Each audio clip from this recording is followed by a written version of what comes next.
Hello प्यारे बच्चों, कैसे हैं आप लोग? उम्मीद करते हैं कि आप लोग बहुत बढ़िया होंगे और आप सभी का पढ़ाई लिखाई भी अच्छे रूप से चल रही होगी। आप सभी का बहुत बहुत स्वागत है चंद्रिका ऑनलाइन क्लासेस पर। आज आपको क्लास 10th का सिलेबस का डिस्कस करेंगे और सिलेबस का डिस्कशन करने के बाद हम आपको जितना भी इस क्लास 10th में जितना भी बेसिक मैथमेटिक्स यूज होता है सभी का एक क्लास या दो क्लास लेकर के सारा क्लियर करेंगे। लेकिन हम सोचे कि क्लास 10th स्टार्ट कर रहे हैं तो एक बार सिलेबस का डिस्कशन कर देते हैं। लेकिन सिलेबस को डिस्कशन करने से पहले भी बहुत सारी बातें होती है मैथ में, बहुत सारी बेसिक कॉन्सेप्ट या बेसिक फार्मूला या बेसिक इक्वेशन होते हैं जो हमें जानना जरूरी होता है, तो ही हमें मैथमेटिक्स पढ़ने में बहुत मजा आता है। तो आप सभी इस इस लेक्चर को देखने के बाद आप सिलेबस के बारे में अच्छे तरीका से क्लियर हो जाएंगे और आपको ये पता चलेगा कितना चैप्टर है, कितना यूनिट में हमें पढ़ना है और कौन सा चैप्टर से कितना मार्क्स पूछा जाता है, एग्जाम का पैटर्न क्या है। तो इन सभी बातों को ध्यान में रखते हुए ये लेक्चर को अब तक पहुंचाया जा रहा है और आप इसे अपने दोस्तों से, अपने भाई छोटे बहनों से शेयर भी करेंगे इसे, ठीक है ना? तो एक शायर है मेरे तरफ से आपके लिए। अगर तुझे अपनी मंजिल से है मोहब्बत तुझे, अगर तुझे अपनी मंजिल से है मोहब्बत तुझे, तो इस मोहब्बत में इस कदर डूब जाना है, इस मोहब्बत में इस कदर डूब जाना है कि लोग कहते हैं लोग डूब के मरते हैं, तुम्हें तो डूब के जीना है, तुम्हें तो डूब के जीना है। चलिए इसी शायर के साथ हम अब सिलेबस का डिस्कशन करते हैं और जो भी सिलेबस होगा यह आपको बिल्कुल क्लियर हो जाएगा, कतई से कोई डाउट नहीं बचेगा, ठीक है ना? इसे हम क्लास 10th के सिलेबस को 7 यूनिट में पढ़ेंगे। 7 यूनिट में पहला यूनिट हमारा होगा नंबर सिस्टम, जिसमें हम नंबर के बारे में जानेंगे। दूसरा होगा हमारा दूसरा होगा हमारा अलजेब्रा। अलजेब्रा में टोटल हमें 4 से 5 चैप्टर पढ़ना पड़ता है और वेटेज भी बहुत ज्यादा है। अभी पता है आपको कि एग्जाम बिहार बोर्ड हमें 200 का लेता है, जिसमें हमें 100 बनाना होता है और 100 में 100 लाने का यदि आप थोड़ा सा मेहनत कर लेते हैं ये चंद्रिका ऑनलाइन क्लासेस की टीम के साथ, तो हमें लगता है कि आप आ सकते हैं। आप मेहनत कीजिएगा प्यारे बच्चों, आप आ सकते हैं उस मुकाम पे जो आप चाहते होंगे। आपकी उम्मीद से ज्यादा मार्क्स आएगा, इसमें कतई डाउट नहीं है। आप डेली क्लास देखेंगे, डेली नोट्स तैयार करेंगे और डेली आप जो भी रिवीजन करने के लिए सर लोग बोलेंगे आप रिवीजन भी करेंगे। और आपको हम जो है जो भी ये सिलेबस बताने के बाद, बेसिक मैथ बताने के बाद हम आपको केसी सिन्हा बुक करेंगे और एक सर है वो आपको एनसीईआरटी बुक करेंगे, ठीक है ना?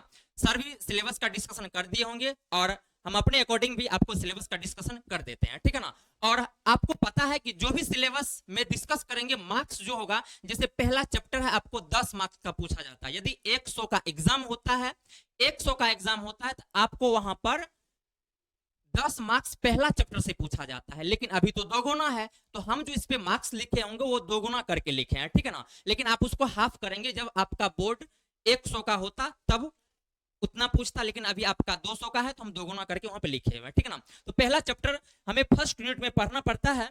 पहला यूनिट में हमें पढ़ना है नंबर सिस्टम। नंबर सिस्टम में बेसिक नंबर को भी जानेंगे जो आप 9th क्लास 8th क्लास में पढ़े हैं, जैसे सम संख्या, विषम संख्या, भाज्य संख्या, अभाज्य संख्या। और आपको फर्स्ट यूनिट में पढ़ना पड़ता है कितना, तो नंबर सिस्टम पढ़ना पड़ता है, जिसमें हमें पढ़ेंगे मुख्य रूप से जो है ना आपकी सिलेबस की चीज है वास्तविक संख्या, और वास्तविक संख्या में पढ़ी में ओपरी में आ जाता है। उसके बाद एक यूक्लिड विभाजन है, उसके बाद एचसीएफ और एलसीएम, और इसके बीच जो रिलेशन होता है वो भी जानते हैं। और ये बहुत अच्छे तरीका से पढ़ते हैं और कोई भी सर पढ़ाते हैं अच्छे तरीका से पढ़ाते हैं, लेकिन हम आपको बहुत ही जीरो बेसिक लेवल से पढ़ाना स्टार्ट करेंगे। आपको हम ये कहते हैं कि यदि आप 9th या 8th क्लास में मैथ नहीं भी पढ़े होंगे, लेकिन आप मेरा बेसिक क्लास करने के बाद यदि आप मेरे से पढ़ते हैं तो दावा देते हैं कि आपसे अच्छा मैथमेटिक्स कोई नहीं समझ सकता है, ठीक है ना? तो परिमेय संख्या और परिमेय संख्या, एचसीएफ, एलसीएम, ये सब चीज सीखना होता है। मान लीजिए कि यह चैप्टर बहुत ही छोटा है, ठीक है ना? बहुत ही छोटा है लेकिन वेटेज अच्छा है, 20 मार्क्स अभी, क्योंकि टोटल तो ये 10 मार्क्स का पूछा जाता था। कब? जब हमें 100 मार्क्स का एग्जाम हुआ करता था तब। अभी लेकिन 200 का है तो हम उसको 10 दूनी 20 कर दिया, ठीक है ना? 10 गुना 2 यानी कि 10 दूनी 20 मार्क्स का इस चैप्टर से पूछा जाता है। यदि आप बहुत अच्छे तरीके से पढ़ लेते हैं तो 20 में 20 आ सकता है, ठीक है ना? चलिए यूनिट 2, ये पहला यूनिट में हमें फर्स्ट चैप्टर पढ़ना पड़ता है। चलो देखो अब सेकेंड यूनिट में देखो बबुआ हमें कितना चैप्टर पढ़ना पड़ता है। पहला है बहुपद चैप्टर जिसे पोलिनोमियल कहते हैं। उसके बाद तीसरा चैप्टर, चौथा चैप्टर और पांचवा चैप्टर, यानी कि टोटल जो हमें है 4 चैप्टर पढ़ना पड़ता है यूनिट सेकेंड में, जिसका नाम है अलजेब्रा। और इसका वेटेज देखो बाबू, वेटेज है 40 मार्क्स का। टोटल हमें 40 मार्क्स पूछा जाता है, जो कि आप ये 9th क्लास में थोड़ा सा पढ़ के आते हैं पोलिनोमियल को। लेकिन हम कहते हैं यदि आप 9th क्लास मान लीजिए नहीं पढ़े, किसी कारणवश नहीं पढ़े, तो हम कहते हैं कि आपको ये चीज हम बिल्कुल 9 से स्टार्ट करेंगे। ऐसा नहीं कि 10th क्लास में आए हर चीज 10th का पढ़ाएंगे आपको। यदि वो 9th क्लास से लिंक है तो हम आपको 9th क्लास से स्टार्ट करेंगे, ठीक है ना। तो इस चीज का ध्यान रखिएगा। उसके बाद 2 चर में रेखिक समीकरण का युग, यानी कि आपको 9th में भी है ये चैप्टर, लेकिन हम आपको 9th को लेते हुए 10th पढ़ा देंगे, ताकि 9th से जो छोटा छोटा क्वेश्चन पूछ देता है 10th में, वो आपको बन जाएगा, ठीक है ना। क्योंकि बहुत सारे अभी 9th का सिलेबस से उठा करके 10th में सवाल पूछ दे रहे हैं। बोर्ड का ये है कहना कि आप 9th वो चेक करता है क्या ये बच्चों लोग जो है 9th पढ़ के आए हैं या सिर्फ 10th पढ़ के दे रहे हैं एग्जाम, ठीक है ना। उसके बाद है वो द्विघात समीकरण। द्विघात समीकरण 8th क्लास से ही थोड़ा बहुत जानते हैं, फैक्टर वगैरह सब करने के लिए द्विघात समीकरण पढ़ेंगे। उसके बाद है अर्थमेटिक प्रोग्रेशन। देखो ये प्रोग्रेशन का पार्ट है, किसका पार्ट है वो, प्रोग्रेशन का पार्ट है, जो आपको हर क्लास में पढ़ाया जाता है। लेकिन याद रखिएगा आपको वहां से एक छोटा सा पार्ट ले लिया जाता है अर्थमेटिक प्रोग्रेशन, जिसको आप एपी कहते हैं। क्या कहते हैं, एपी कहते हैं। याद रखिएगा एपी पहला हो गया आपको एपी। दूसरा पार्ट क्लास 11th में आपको जीपी पढ़ना पड़ता है, और क्लास 11th में ही एचपी पढ़ना पड़ता है, जिसको आप ज्योमेट्रिक प्रोग्रेशन कहते हैं और इसको हार्मोनिक प्रोग्रेशन कहते हैं। और ये आपको जो क्लास 10th में है ये अर्थमेटिक प्रोग्रेशन है। ये अर्थमेटिक प्रोग्रेशन सिर्फ है, इसमें कई पार्ट्स बांटा गया है। अर्थमेटिक मीन भी है, लेकिन आपके सिलेबस में नहीं है। लेकिन हम कहते हैं कि सवाल एक बार पूछ दिया गया था 2018 में, तो हम उसे भी आपको पढ़ाएंगे, ठीक है ना। मान लीजिए यदि आपको जो सिलेबस में नहीं है, यदि कोई पूछ देता है, कभी कभार ऐसा सवाल आ जाता है, आपको वो चीज पे जरूर डिस्कस करेंगे और वो चीज जरूर पढ़ाएंगे, ठीक है ना। तो हो गया यूनिट सेकंड में हमें कितना चैप्टर पढ़ना है बाबू रे, 4 चैप्टर पढ़ना है, जिसमें हमारा सेकंड चैप्टर आता है, थर्ड चैप्टर आता है, फोर्थ चैप्टर आता है और 5th चैप्टर आता है। चलिए अब यूनिट थर्ड में देखिए क्या क्या पढ़ना है। यूनिट थर्ड में हमें पढ़ना है कोऑर्डिनेट ज्योमेट्री। कोऑर्डिनेट ज्योमेट्री याद कीजिए 9th क्लास में भी आप पढ़े होंगे, लेकिन मान लीजिए कि आप 9th क्लास में नहीं पढ़े, किसी कारणवश नहीं पढ़े, तो हम स्टार्ट करेंगे 9th क्लास से और 10th क्लास तक आएंगे। बहुत अच्छे तरीका से पढ़ेंगे इसको, बहुत मजा आएगा इस चैप्टर को पढ़ने में, जिसमें हमें पढ़ना पड़ता है एक चैप्टर है निर्देशांक ज्यामिति, जिसका वेटेज कितना है बबुआ, जिसका वेटेज है टोटल 20 मार्क्स का। यदि 100 का एग्जाम होता तो 10 मार्क्स का होता, यानी कि 20 मार्क्स। और हम ये कहते हैं कि इस चैप्टर में इतना देख लीजिए कौन सा टॉपिक, दूरी सूत्र पढ़ना होता है, यानी कि डिस्टेंस फार्मूला, सेक्शन फार्मूला और मिड पॉइंट पढ़ना पड़ता है। और एक पढ़ना पड़ता है जिसका नाम है एरिया ऑफ ट्राइंगल, मतलब त्रिभुज का क्षेत्रफल, यानी कि 3 को बिंदु दिया हुआ रहेगा तो क्षेत्रफल कैसे निकालेंगे ये भी पूछा जाता है, उसे भी पढ़ेंगे। लेकिन आपके एनसीईआरटी के सिलेबस में नहीं है, ठीक है ना। यानी कि आपको बोर्ड कहता है कि नहीं पूछेंगे, लेकिन सवाल रहता है, यानी कि सवाल रहता है, कहता नहीं पूछेंगे, सिलेबस में नहीं देता है, लेकिन वो पूछ दिया जाता है तो उसको भी पढ़ेंगे। यानी कि ऐसा समझिए कि जो भी चीज आपको पूछा दिया जाता है उन सभी चीजों को पढ़ेंगे, चाहे वो आपके सिलेबस का चीजें हो, चाहे वो आपके सिलेबस का चीज नहीं हो, चाहे वो 9th का हो, चाहे वो उससे भी छोटा क्लास का हो, सबको पढ़ेंगे, ठीक है ना। तो आपको इसमें देख लीजिए 20 मार्क्स, हम कहते हैं अच्छे तरीका से पढ़िएगा, आराम से आ जाएगा। ये चैप्टर मुश्किल से 5-6 क्लास में खत्म हो जाता है, ठीक है ना। चलिए और यूनिट 4 में देखिए, यूनिट 4 में हमें पढ़ना पड़ता है ट्रिग्नोमेट्री। और याद रखना बबुआ, ये ट्रिग्नोमेट्री का ऐसा चैप्टर है, यदि मैथमेटिक्स में ट्रिग्नोमेट्री नहीं होता तो मैथमेटिक्स का कोई अस्तित्व तो हमको लगता नहीं रहता। यानी कि यह समझिए तो मैथमेटिक्स का एक ऐसा पार्ट है, ऐसा ब्रांच है, जहां पर आपको कोई भी चैप्टर का सवाल हो उससे एक अलग हटके सवाल बनता है ट्रिग्नोमेट्री का, ठीक है ना। और ट्रिग्नोमेट्री अभी से लेकर के यानी कि क्लास 10 से स्टार्ट होता है, और आप जब तक मैथमेटिक्स पढ़िएगा तब तक आपको ट्रिग्नोमेट्री पूछा जाता है। ट्रिग्नोमेट्री में 2 चैप्टर पढ़ना पड़ता है, जिसका वेटेज है हमें 40 मार्क्स का, यानी कि 20 मार्क्स का इसका वेटेज था, दोगुना क्वेश्चन पूछा तो 40 मार्क्स हो गया। 40 में 40 ला सकते हैं, जिसमें हमें पढ़ना पड़ता है एक चैप्टर ट्रिग्नोमेट्री और दूसरा पढ़ना पड़ता है इसका एप्लीकेशन। एप्लीकेशन में क्या पढ़ते हैं, ऊंचाई एवं दूरी को पढ़ते हैं, यानी कि किसी भी चीज को हम पढ़ लिए उसका एप्लीकेशन कैसे करेंगे, यानी कि उसका अनुप्रयोग कहां करेंगे, ये चीज सिखाया जाता है कहां पर, 8वां चैप्टर में। और ये 9वां चैप्टर होना चाहिए और यहाँ पे 8वां चैप्टर, ठीक है ना। त्रिकोणमिति पढ़ेंगे और उसका एप्लीकेशन पढ़ेंगे, और बहुत मजेदार चैप्टर है। आपको जब ये 10th का पढ़ाएंगे तो याद रखिएगा 10th के बच्चे 10th का यदि ट्रिग्नोमेट्रिक सिर्फ पढ़ के बिहार बोर्ड का क्वेश्चन करने का कोशिश करेगा तो हम कहते हैं आपसे 100% नहीं हो पाएगा, कुछ ना कुछ तो कसर रह ही जाएगा। लेकिन जब आपको 10th का पढ़ा देंगे तो थोड़ा सा कुछ पार्ट जो है ना आपको क्लास 11th का जरूर डिस्कस करेंगे, ताकि आप कुछ सवालों को देखते ही आंसर कर देंगे। जो सवाल को आप कलम उठा के सॉल्व करेंगे, उन सवालों को आप देखते ही आंसर कर देंगे, यदि थोड़ा सा 11th पढ़ लेंगे। जरूर पढ़ाएंगे आपको क्लास 10th के साथ साथ 11th के ट्रिग्नोमेट्री में थोड़ा सा एंट्री मार के पढ़ लेना चाहिए, क्योंकि पढ़ा हुआ रहेगा तो आपके लिए वो फायदा रहेगा। ठीक है ना बबुआ? तो यूनिट 4 का ये डिस्कस हो गया। चलिए यूनिट 5 में क्या पढ़ना पड़ता है? यूनिट 5 में बबुआ हमें ज्योमेट्री पढ़ना पड़ता है। ज्योमेट्री में हमें क्या क्या पढ़ना पड़ेगा? जिसमें त्रिभुज पढ़ना पड़ता है, उसके बाद वृत्त पढ़ना पड़ता है, रचना पढ़ना पड़ता है। और आप ये त्रिभुज वगैरह सब बचपन से सर लोग पढ़ाते आते हैं, ज्यादा झेल झाल है नहीं। वृत्त भी बचपन से ही जानते हैं। उसके बाद रचना 9th में भी है और 10th में भी है। बहुत अच्छा चैप्टर है, 5 मार्क्स का पूछा जाता है, पढ़ेंगे इसे। ठीक है ना? यहाँ से क्वेश्चन 5 मार्क्स का पूछा जाता है। और ट्रिग्नोमेट्री से बबुआ क्वेश्चन भर भर के रहेगा, 5 मार्क्स में, 2 मार्क्स में, ऑब्जेक्टिव में। ठीक है ना? और कहते हैं यदि ट्रिग्नोमेट्री पढ़ लीजिएगा ना, तो आप ट्रिग्नोमेट्री के क्वेश्चन को ढूंढिएगा, कहाँ पे ट्रिग्नोमेट्री का क्वेश्चन है, पहले वही बनाएंगे। ठीक है ना? चलिए अब यूनिट 6 में देखिए क्या क्या पढ़ना पड़ता है। यूनिट 6 में वह है हमारा मेंसुरेशन, और जिसको आप क्षेत्रमिति कहते हैं, जिसमें पढ़ना पड़ता है हमें वृत्त से संबंधित क्षेत्रफल। ठीक है ना? और पृष्ठीय क्षेत्रफल एवं आयतन, जैसे आयत, सॉरी शंकु, बेलन। ठीक है ना?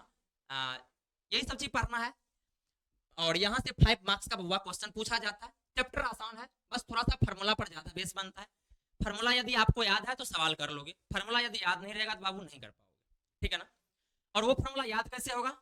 रिवीजन करेंगे और क्वेश्चन मारेंगे। जितना क्वेश्चन कीजिएगा, जितना प्रैक्टिस कीजिएगा, उतना आपका मैथमेटिक्स मजबूत होगा और मैथमेटिक्स में पकड़ बनेगा। जब तक मैथमेटिक्स के सवालों का पकड़ नहीं बनेगा तब तक आप नहीं कर पाओगे बाबू। ठीक है ना? और आप कहते हैं, आपको कह रहे हैं, यदि आप इस क्लास में रेगुलर रहेंगे और करेंगे तो आपको 100% वो कवर हो जाएगा, बहुत अच्छे तरीका से कवर होगा। ठीक है ना?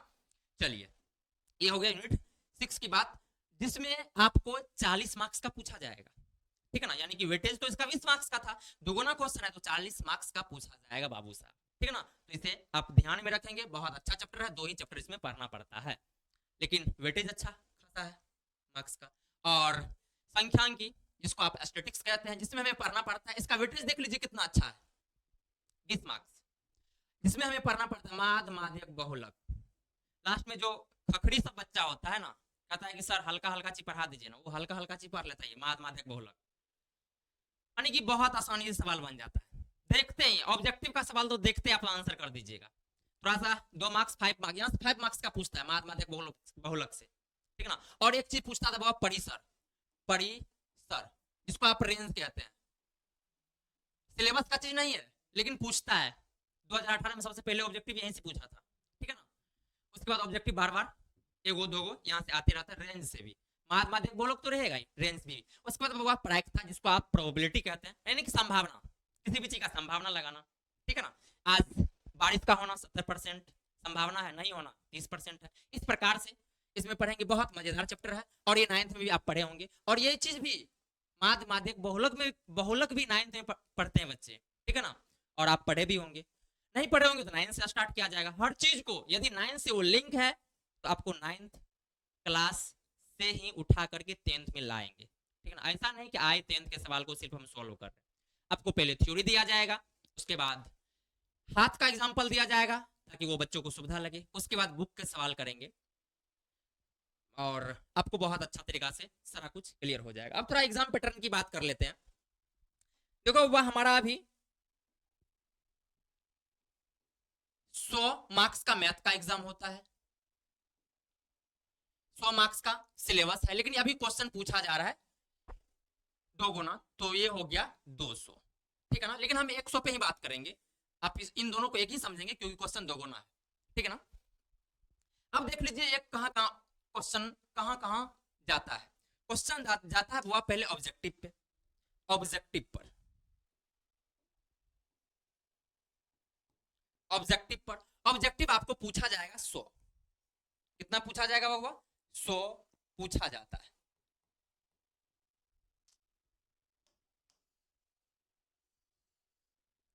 सौ पूछा जाएगा, 100 पूछा जाता है। लेकिन आपको बनाना कितना है बबुआ, इसमें बनाना है आपको 50 बनाना है,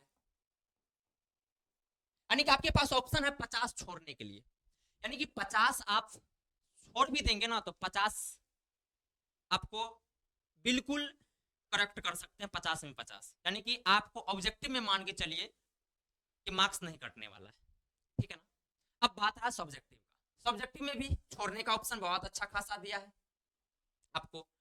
सब्जेक्टिव में यह है कि आपको 30 गो 2 मार्क्स का क्वेश्चन पूछेगा, 2 मार्क्स का क्वेश्चन पूछेगा, लेकिन जिसमें बाबा बनाना कितना है, तो आपको बनाना है केवल और केवल 15 क्वेश्चन।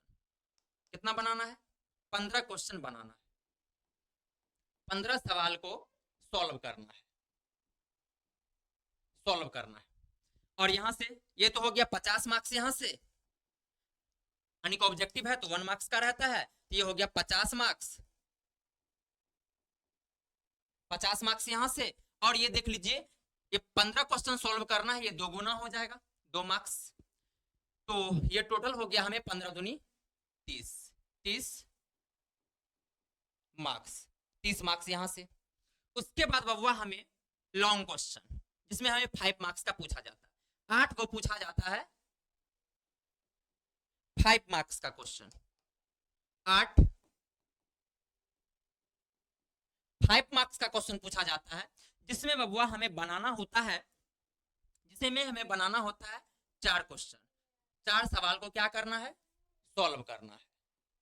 4 सवाल को सॉल्व कीजिएगा, एक सवाल है 5 मार्क्स का, तो 4 पंचे 20, यानी कि 5 से मल्टीप्लाई हो जाएगा तो ये हो जाएगा 20 मार्क्स, यानी कि आपको यहां से हो गया 20 मार्क्स, 20 मार्क्स। यानी कि देख लीजिए टोटल बबुआ यहां से कितना आ गया आपको, आप कहेगा सर ये हो गया 100 मार्क्स, देखेंगे तो 50 मार्क्स यहां से आ रहा है, 50 मार्क्स आपको बबुआ यहां से आ रहा है, 50 मार्क्स का आपको यहां से हो गया, उसके बाद 30 मार्क्स यहां से, टोटल हो गया आपको 80, और 20 मार्क्स यहां से, टोटल हो गया कितना 80 20 100 मार्क्स, यानी कि 100%, 100 मार्क्स, यानी कि 100%, यानी कि 100 में आपको 100 अब लाना भी है, ठीक है ना। अब ये 100 में 100 लाने के लिए क्या करना पड़ेगा, कुछ बातों का आप ध्यान रखेंगे डेली क्लास, ऑनलाइन क्लास करने के बाद और उससे पहले भी। सबसे पहले आपको पता होगा शेड्यूल में मिल जाएगा सारे सर का क्लास का शेड्यूल, इस कौन सा सर का क्लास कब आ रहा है। तो आपको क्या करना है, कॉपी पेन लेकर के तैयार रहना है, नॉन सीरियस की तरह आप नहीं करेंगे, बहुत अच्छे तरीका से, आप बहुत ईमानदार बच्चे हैं और आप इतने बड़े घर से भी नहीं है कि आप जा करके बहुत अच्छे ऑफलाइन क्लास में जाके पढ़ सकते, लेकिन आपको ऑनलाइन फोन यदि है आप आसानी से यहाँ से कर सकते हैं क्लास। बस थोड़ा आपको पेशेंस के साथ क्लास करना पड़ेगा, डेडिकेशन के साथ क्लास करना पड़ेगा। आप एक चेयर लेंगे, एक स्टडी टेबल लेंगे, जो विद्यार्थी का एक गुण होता है, ठीक है ना। चेयर पे बैठेंगे, ऐसा नहीं कि बेड पे जाके ऐसे करके फिल्म की तरह देख रहे हैं। देखिए बेड सोने के लिए बनाया गया था बबुआ, तो बेड पे जाइएगा तो आपको नींद आएगा, ठीक है ना। बेड सोने का चीजें है तो वहां पे जाओगे तो नींद आएगा। अब बाराती जाएंगे शादी ब्याह में तो आपको भी शादी ब्याह करने का मन करेगा, तो आपको ऐसा कुछ नहीं करना है। आपको विद्यार्थी का जो गुण होता है बताए, एक चेयर लेना है, स्टडी टेबल लेना है, बहुत अच्छे तरीका से क्लास को करना है, देखना है, समझना है, नोट्स तैयार करना है और उसे रिवीजन भी करेंगे। और मैथ्स में आपको जो भी क्लास होगा, जो भी सर उस पर एग्जाम्पल कराएंगे उन्हें खुद से भी करना है, ठीक है ना। यदि छोटा मोटा भी डाउट वगैरह सब रहेगा तो आप कमेंट के जरिए या आप क्लास में लाइव क्लास के जरिए ही आप पूछ लेंगे, ठीक है ना। आपको 100% मार्क्स आ जाएगा बबुआ। और बहुत सारे अपना स्टूडेंट खुद हम पढ़ाया स्टूडेंट को वहां से आया हुआ है, हम आपसे उम्मीद करते हैं कि आपका भी आएगा, यानी कि नेक्स्ट जो स्टूडेंट होंगे वो आप होंगे, 100% आएगा बबुआ, आप ध्यान रखेंगे, ठीक है ना। अगर तुझे अपनी मंजिल से है मोहब्बत, तुझे फर्स्ट में बोले थे बबुआ, अगर तुझे अपनी मंजिल से है मोहब्बत तुझे, तो इस मोहब्बत में इस कदर डूब जाना है कि लोग कहते हैं लोग डूब के मरते हैं, तुम्हें तो डूब के जीना है, तुम्हें तो डूब के जीना है। और यहीं पे हम इस लेक्चर को एंड करते हैं। आप सभी का बहुत बहुत धन्यवाद कि आप जुड़ करके देखें। मिलते हैं नेक्स्ट लेक्चर में बेसिक क्लास मैथ का लेकर के, ठीक है ना। जय हिंद, जय भारत।